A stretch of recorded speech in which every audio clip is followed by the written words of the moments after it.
box. Of course, you already know what's inside. Yes! This is an outdoor 12 volt, 400 watt weather, I would say weather resistant power supply. Guarantee, here's a manual. Go online for your user manual. Okay, whatever. So, I needed one of these guys because my secondary Christmas tree outside, it's big enough and dense enough for RGB strip tape, the Dream Color variety. So these are 50/50 Dream Color. They're addressable, so it does everything under the sun. And when they're on steady burn, like on white or blue, I think green, it draws quite a bit of amperage. And there's going to be 4 of these rolls. So it's going to be, this is good for 33 amps. Yeah, 33.3 amps or 400 watts. So I'm probably going to be using at least 15 to 20, I would guess on this, but it's not always on steady burn all the time. But for me, having a switching power supply means that you always buy bigger than what you need. That way, you're not stressing the power supply out 100%. You know, because these things ain't meant for 100% duty cycle. I mean, yeah, I probably could have got away with a 20 amp or something like that, but if you're gonna beat the crap out of this, let's say that this is a 20 amper, and you're drawing that full 20 amps, this thing ain't gonna live long. I mean, you might get a couple of years out of it, and that's it. It's gonna eventually blow up. It's just because, you know, it's not really rated for 100%. It's, you know, and me being an amateur radio operator, we're always told when you buy a power supply, buy double the amount of what you're going to use. So if you need a 20 amp power supply, you buy a 40. If you need a 30 amp power supply, you buy a 60. If you buy a 50 amp power supply, you buy 100. That way, you keep these things happy. So this is a weather resistant power supply.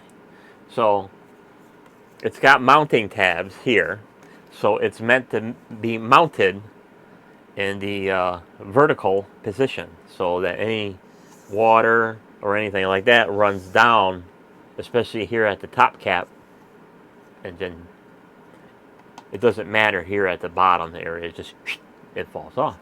So these got nice little weather packings or wire bungs or whatever you want to call these things to keep the majority of moisture out.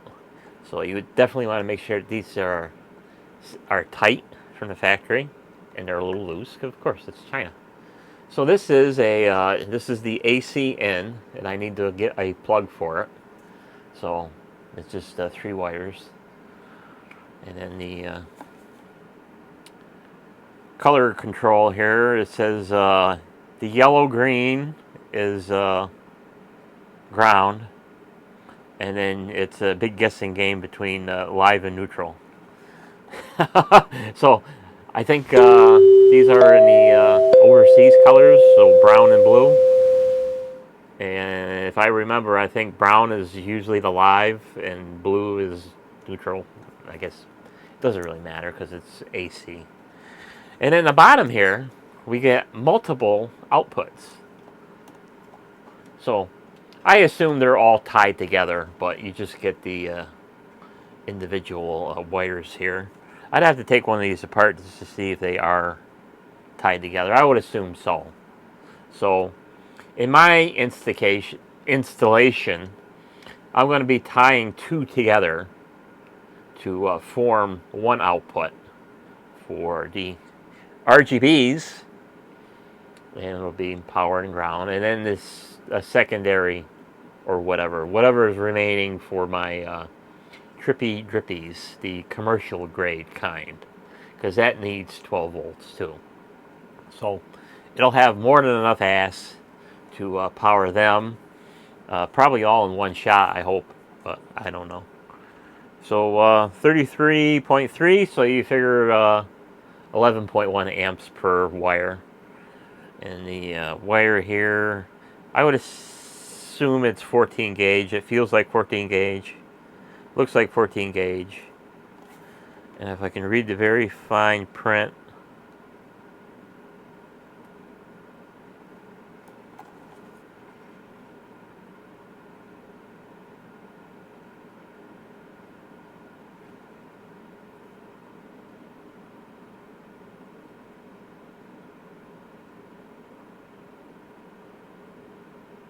looks like 16.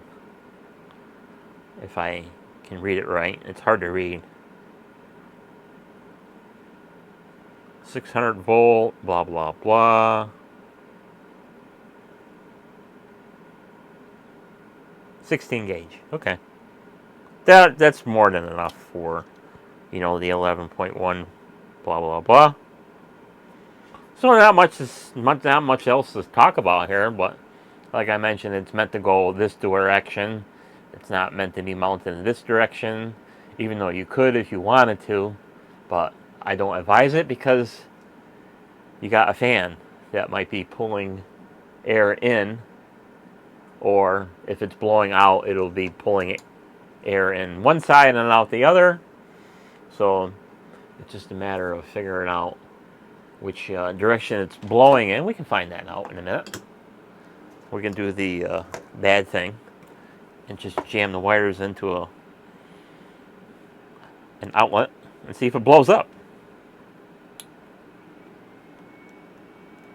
And you get the little spark because you're charging up capacitors and stuff like that. So it's blowing out. Fan blows out. So the other side of that grate or end panel there is the intake. So definitely don't want to be having it mounted like this. So it's meant to be mounted like this so that any weather can just shed off and not get in. And that's about it. So it even says up. And to verify that, it says up on this side too. So there you go. That's where it's made to be mounted. So for me, this will last many, many years if it holds up to run these things. Because now that I'm going to run this on the smaller live tree, and this is on the bigger tree, but it's the 24 volt variety, and I have all that taken care of. So that's it for this video. We'll see you on the next one. Bye bye.